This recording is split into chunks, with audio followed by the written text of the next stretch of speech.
Prince Onoce was a young man of handsome face and kind heart. He was the only son of King Udoka and Queen Chika, rulers of the kingdom of Ichla. Ichla was a vast land dotted with clay-walled huts and bustling markets. Though Prince Onoce lived in the grandest hut of all, the royal palace, he never looked down on the common folk. He often wandered the palace grounds and even beyond, greeting villagers kindly and listening to their stories.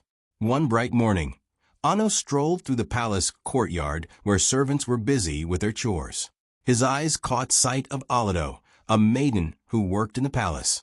She was carrying a basket of freshly washed clothes on her head, her slim figure moving gracefully under the weight. Strands of her dark hair escaped her headscarf and danced in the gentle breeze. As she walked, she hummed a soft tune to herself. Onoce paused. He had seen Olido many times before, but today something was different. The sunlight seemed to crown her with a golden glow, and her simple smile as she worked made his heart skip a beat. He approached her with a friendly grin.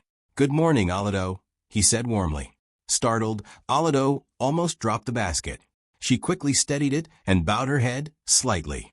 "Good morning, my prince," she replied, her voice gentle and respectful. She kept her eyes down, for it was not proper to look a prince in the face. "Please, you do not need to bow or call me my prince every time," Onoce said, trying to catch her gaze.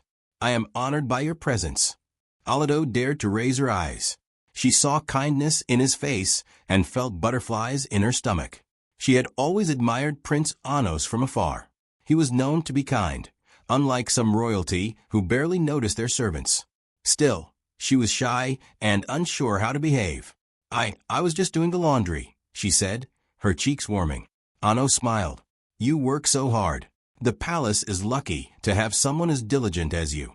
He reached out and lifted a fallen piece of cloth that had slipped from her basket, handing it back to her. Their fingers brushed for a moment, sending a tingle through both of them. "Thank you, Prince Onoce," Olido said, heart pounding. Never had the prince spoken to her at length, and she felt both joy and fear. What would people say if they saw them chatting like friends? Over the next days and weeks, Onoce found excuses to cross paths with Olido. He would rise early and stroll near the well, where Olido fetched water at dawn. He would offer to carry baskets of vegetables when he found her in the market stall sorting produce for the palace kitchen. At first, Olido was nervous, but Onoce's easy laughter and gentle ways melted her caution. They began to share small conversations under the shade of a mango tree behind the palace, where fewer eyes would pry. They talked about their lives. Olido spoke of her childhood in a nearby village, of how she came to work at the palace to help her family. Onoce shared his dreams of traveling the land, of being a good leader like his father, but also a different one, who listened more to the people. One evening, as the sun set in a blaze of orange, Prince Onoce invited Olido to sit with him by a quiet lotus pond within the palace gardens. The frogs croaked a lazy chorus, and fireflies began to twinkle above the water. Olido was hesitant. If the queen or king saw them, there would be trouble. But the gentle urging in Onoce's eyes made her heart ache with a sweet longing, and she followed him to the pond. They sat on a flat rock by the water's edge. For a moment, both were silent, watching the reflection of the rising moon in the pond. Then Onoce took a deep breath. "Olido," he said softly, "I feel at peace when I am with you. These moments away from duties and rules are the best part of my day." Olido turned to him, surprised by the seriousness in his tone. "They are," she said quietly, "but I am just a maid." "You are not just anything," Onoce replied, shaking his head. "You are wise and strong, and you understand people's struggles. You treat everyone with kindness. I see how you helped old Neka, the cook, when her back pained her, or how you share your own meager food with the new servants when they are hungry. Your heart is made of gold, Olido." He paused, then added in almost a whisper, "Your name itself means gold, and it suits you perfectly." Olido's eyes widened. She had no idea the prince noticed her so closely. A warmth bloomed in her chest like a bright flower. She lowered her eyes, not knowing what to say. Prince Onoce gently reached out and lifted her chin with 2 fingers so she would look at him. "I mean it," he said. In my life of luxury, I often feel alone. People surround me, but they are there because of my title. With you, I feel understood, for who I am, not what I am." Onoce's touch was tender, and Olido forgot herself for a moment, lost in his earnest dark eyes. "I feel the same, Onoce," she confessed softly. "When I speak to you, I forget you are a prince. You listen to me like I matter. I cherish these moments too." The frog croaks and evening crickets seemed to hush as Onoce slowly leaned closer. His heart pounded. He had never fallen in love before, and here he was, a prince in love with a palace maid.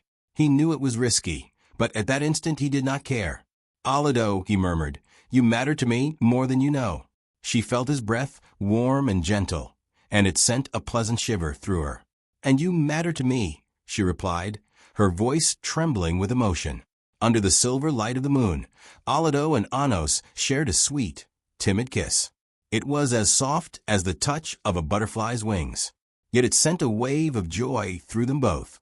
Olido's eyes closed as tears of happiness slipped down her cheeks. For a moment, they forgot every role and every consequence. They were just a man and a woman in love, with the night sky bearing witness. But beyond the garden, behind the thick leaves of a plantain tree, someone else was watching. Queen Chica had been taking an evening walk when she noticed her son slipping away towards the gardens. Curious, she had quietly followed at a distance. Now seeing the prince, her son, kissing a mere servant girl, the queen's heart hardened in anger and disbelief. Her hands clenched into fists, and her lips pressed into a thin, furious line. Without confronting them, Queen Chica turned and marched back to the palace, her fine silk wrapper swishing angrily about her feet. She had seen enough. "This is unacceptable, an insult to the royal family," she hissed under her breath as she strode through the corridors. "A maid! How dare she ensnare the prince's heart? I will put an end to this at once." Inside the garden, Onoce and Olido pulled apart, both shy and smiling, unaware of the storm they had just unleashed. Onoce gently wiped the tears from Olido's cheek with his thumb and promised, "No matter what happens, I will always be by your side, Olido." She leaned her head against his shoulder, trusting him completely. In that beautiful moment under the moon and stars, they believed love would find a way. But dark clouds of trouble were already gathering, and soon their secret would shake the entire kingdom of Uchla.